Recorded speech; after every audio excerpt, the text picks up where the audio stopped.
Aux portes de Goma, l'heure est à la riposte anti-Ebola. Chaque jour, ils sont des milliers à entrer dans la ville carrefour de l'Est de la République démocratique du Congo.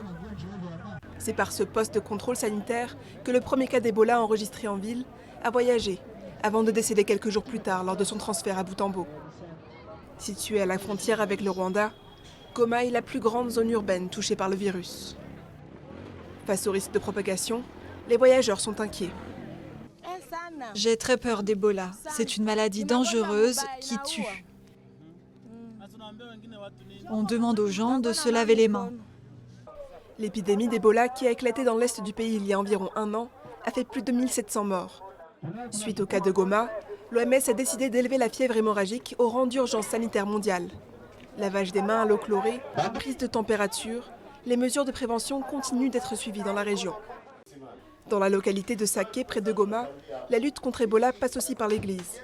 Le pasteur diagnostiqué à Goma était parti prêcher à Butembo, épicentre de l'épidémie. Il faisait partie de l'église dite du Réveil, qui effectue l'imposition des mains pour guérir les malades.